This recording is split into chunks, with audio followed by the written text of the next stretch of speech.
Today I'd like to talk about information pollution and where it leads us. Today we often talk about information pollution.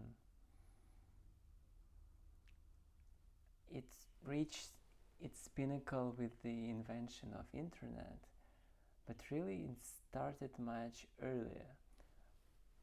I think it started with mass media, TV, newspapers, advertisement, but really it started even with the books and written knowledge in general. Written knowledge makes us lazy and forces us to forget things. And it wasn't a coincidence that Socrates and Plato argued against written words. Because really, they argued it makes us forget things.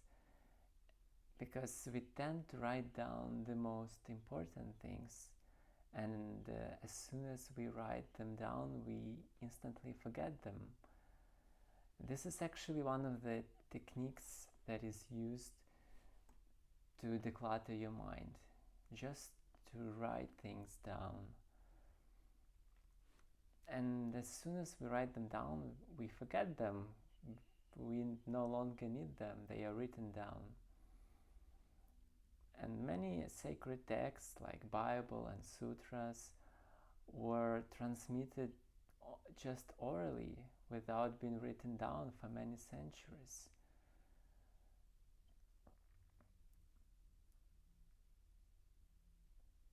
And if writing things down means decluttering your mind, reading them would mean to pollute your mind. And that's a kind of paradox.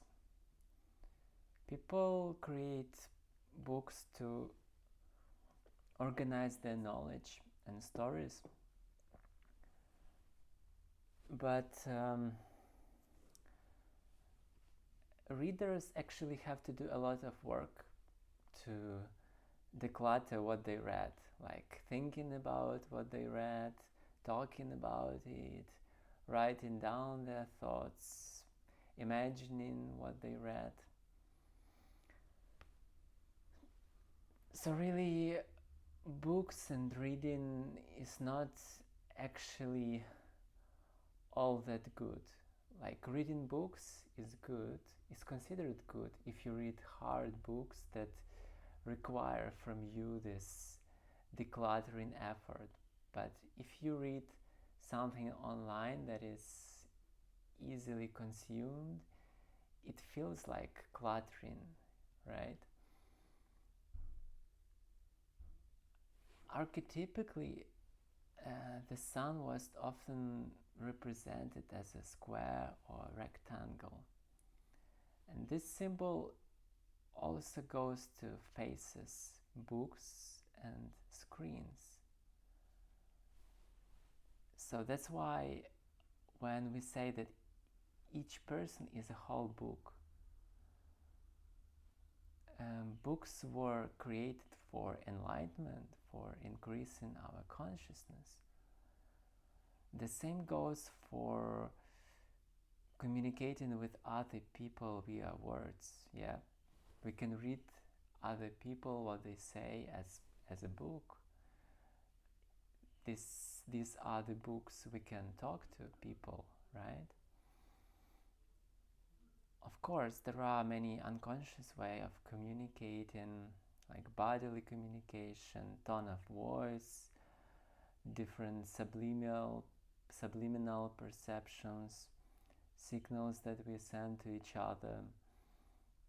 And that's why sacred texts were often not written for many centuries, because it is better not to write things down. It's better not to write things down what is the most dear to us, what's the most important, the sacred things. Not only because those things are ineffable, That means it can be talked about, right? Because it,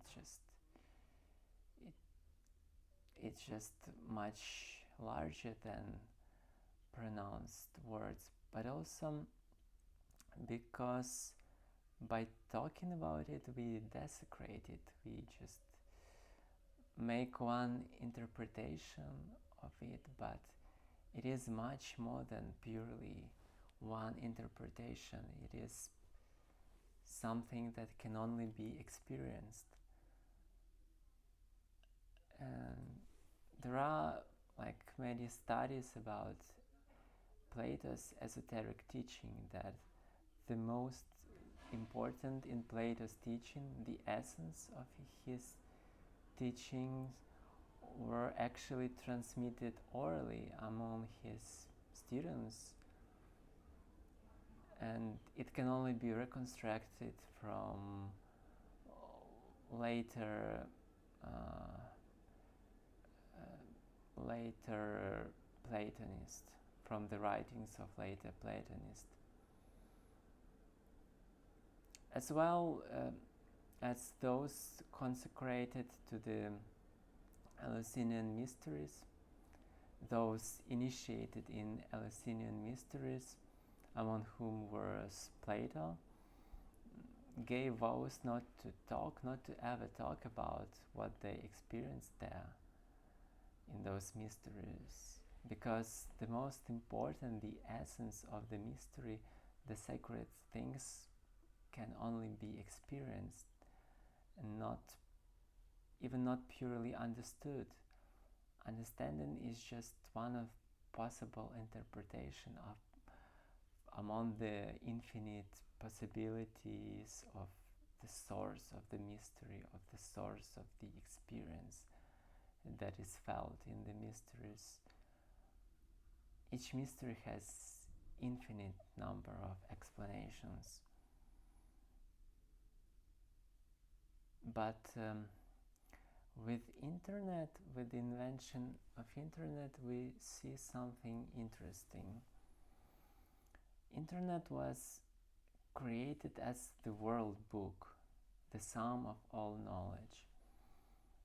That means that the internet is the ultimate manifestation of our conscious knowledge, of our conscious mind. The very name internet, the World Wide Web, shows us a kind of different symbol. For Carl Jung, the spider with the web was the symbol of self. And the self is much wider than the ego and consciousness, because the self incorporates both consciousness and unconscious. The very idea of hyperlinks that is embodied in the internet, it mirrors how our unconscious perception works through the associations, yeah.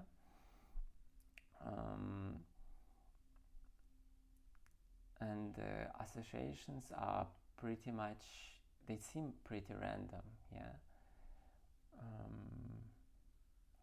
And this is actually how reading of sacred text often works, like Bible. So you're just going from one link to the other, because different parts of sacred text often links to each other, and this is connected with how they were created by many people in different centuries, and how it was transmitted orally through many generations.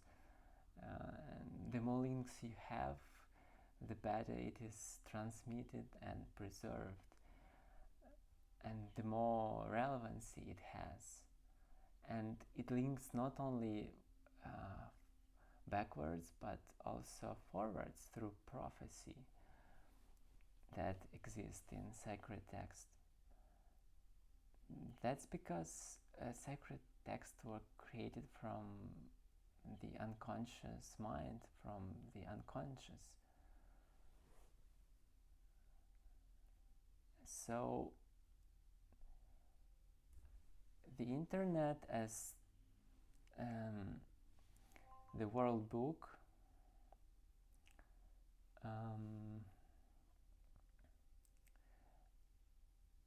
and it contains not only the knowledge of the world but also of the garbage of the world. We all know that the most of internet traffic is pornography, social media battles, advertisement, and we collect a lot of garbage in our minds during the day, and during the sleep, with the dreams, we declutter. Our unconscious mind declutter all the garbage we collected during the day and compress the knowledge. So now I believe we have a chance with the AI, with the invention of AI, to declutter the internet. Before AI, we needed to search for gold among the garbage that is the internet, yeah? And often because it requires so much effort and everything online is created to hook you up, you have to be very resilient, and sooner or later it catches you up. Some recommended system that was created to catch your attention. So this gold is lost if you are not very, very disciplined. But with the AI, you can declutter it. You can declutter this garbage, and just everything depends on our precision of our prompts and our intentions that we put into it, and how AI understands our intentions, if it can understand. But at least we're manifesting our intents to AI. So AI kind of turns out to be the pure unconscious of the world. Most believers in AGI, artificial general intelligence, think that consciousness will just emerge, or that AGI doesn't need consciousness as long as it acts consciously, as Turing profited in his famous paper. But maybe AGI doesn't need consciousness to solve all the problems as good as humans can, or even better. Many, like Robert Penrose, argue that consciousness is not possible with computation, that it's possible only with something different than computation, because computation at its core is just applying rules, and consciousness is something else than just applying rules.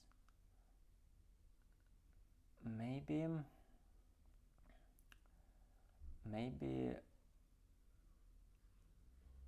what will be left to us humans is just our pure consciousness through our feelings and perceptions in the dialogue with the pure unconscious, that is AI, that is intelligence, that is like super intelligence. And this will be just an interplay.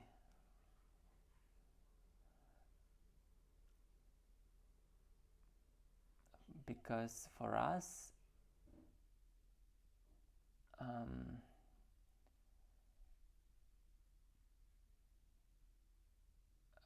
for us, our conscious, for us, our conscious, reasonable understanding, the unconscious is much deeper, more profound, more incomprehensible than our conscious mind. It's the source of all knowledge. Our dreams, our imagination, if correctly interpreted by consciousness, are the source of meaning and knowledge in our lives. For Carl Jung, for example, the unconscious is sacred, divine. It's the source of the sacred and divine. That means, would that mean that we create our own gods? No, with the I as pure unconscious. If we can communicate with our gods who can solve all of our problems, what then happens with the real unconscious that is in us? I guess both unconscious as AI and unconscious in us are the same, because unconscious is one for all, right? Besides personal unconscious, basically all true unconscious is collective.